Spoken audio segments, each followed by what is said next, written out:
जनपद क्षेत्र पुसौर के नगर पंचायत कार्यालय परिसर स्थित मंगल भवन में 5 फरवरी को चतुर्थ महिला महाधिवेशन का आयोजन हुआ। कार्यक्रम में 89 पंचायतों में कार्यरत महिला स्व सहायता समूह और बिहान के पदाधिकारियों ने उत्साहपूर्वक सहभागिता निभाई।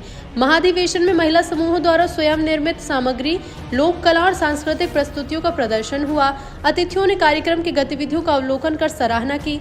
आपसी समरसता के संदेश के साथ खेल, नृत्य और पारंपरिक आयोजन ने माहौल को जीवंत बनाया। पुसौर से गौतम पंडा की रिपोर्ट। पुसौर में हम लोग यहाँ चतुर्थ महिला महाधिवेशन के कार्यक्रम में उपस्थित हुए हैं। ये कार्यक्रम बिहान योजना वालों का गेट टुगेदर टाइप का कार्यक्रम है। मेरे को अभी जानकारी मिला कि छाया जी ही एक पीआरपी हैं जो यहाँ पुसौर में इस कार्यक्रम को करवाती हैं।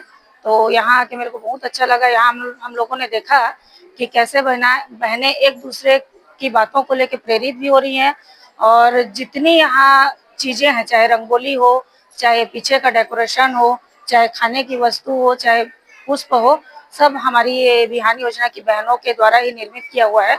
तो एक स्वदेशी चीजों को जो अपनाने का हमारे समाज में प्रेरणादायी अभियान चल रहा है, उसकी बहुत बड़ी उदाहरण हमारी बिहान योजना की बहनें हैं। और इसके लिए मैं पूरी बिहान योजना की बहनों के साथ साथ विशेष तौर पे छाया जी को धन्यवाद करना चाहूंगी कि इतने अच्छे कार्यक्रम में हमको आने का इनविटेशन उनके द्वारा दिया गया और यहाँ शामिल होने का अवसर हमको प्राप्त हुआ। नवगुरुकुल एक 2 साल का ऐसा आवासीय प्रोग्राम है जो लड़कियों को मुफ्त में एजुकेशन प्रोवाइड करता है और साथ ही साथ एक गारंटेड जॉब भी देता है। और इस सब चीज में मैं आज यहाँ पे इनवाइटेड हूँ। मैं नवगुरुकुल के सब एडमिशंस और वहाँ के जितने भी पार्टनरशिप्स हैं गवर्नमेंट से रिलेटेड वो देखती हूँ। मैं छाया मैम के द्वारा यहाँ पे इनवाइट की गई हूँ, जिसमें मुझे बहुत ज्यादा अच्छा लगा आकर, जहाँ पे मुझे पता लगा कि नवगुरुकुल के लिए ही पीआरपी लोगों ने इतना सपोर्ट किया, तो क्यों ना वहाँ पे जाया जाए, उनको सम्मानित किया जाए। तो नवगुरुकुल में ही यहाँ की पुसौर ब्लॉक की अकेली 30 से 40 लड़कियां पढ़ती हैं और वहाँ पे वो एक अच्छी एजुकेशन ले रही हैं। आशा करूंगी कि यहाँ से और ज्यादा लड़कियां वहाँ पर आएं और अपने भविष्य को उज्जवल बनाएं। Thank you so much. चतुर्थ महाधिवेशन 2026 पूर्ण हुआ। 5 फरवरी को ही लगातार चौथी बार हम अपना महाधिवेशन पूर्ण कर रहे थे। इस महाधिवेशन की खास बात यह थी कि यह दीदियों के द्वारा दीदियों के लिए ही था, जिसमें समस्त चीजें दीदियों के द्वारा की गई थी। जैसे कि आमंत्रण पत्र दीदियों के द्वारा बनाया गया था, हाथ से बना हुआ था, इसमें कोई प्रिंट नहीं हुआ था। इसके अलावा जो प्रतीक चिन्ह थे वो टेराकोटा का काम करने वाली दीदियों के द्वारा बनाया गया था। छोटे छोटे कार्ड हमारे द्वारा बनाए गए थे स्मृति चिन्ह के रूप में, वो भी दीदियों के द्वारा थे। फूलों के बुके बनाए गए थे, वो भी दीदियों के से बनाए गए थे। और जो नाश्ता और भोजन की व्यवस्था थी वो भी दीदियों के द्वारा की गई थी। इस कार्यक्रम में लगभग 150 स्व सहायता समूह की दीदियां सम्मिलित हुई थी, जो हमारे कैडर थे, कुछ ग्राम संगठन की दीदियां थी और बीएलएफ का पूरा परिवार था।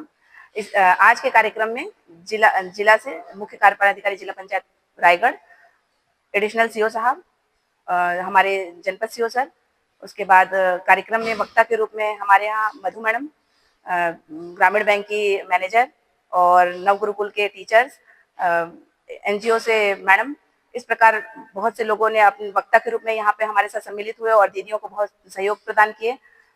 हमारे जनपद से भी पीओ मैडम, पीओ नरेगा भी आई थी। उसके अलावा कृषि विभाग से महिला मैडम उपस्थित हुई थी और इस प्रकार दीदियों को बहुत कुछ सीखने को मिला आज के कार्यक्रम में। और समापन गुलाल खेलकर हमारा कार्यक्रम का समापन हुआ। और मैं आप सभी से निवेदन करती हूँ इस मंच के माध्यम से कि जो भी दीदियां अब तक हमारे बिहान में नहीं जुड़ी हैं वो अवश्य जुड़ें और इस योजना का लाभ लें। धन्यवाद।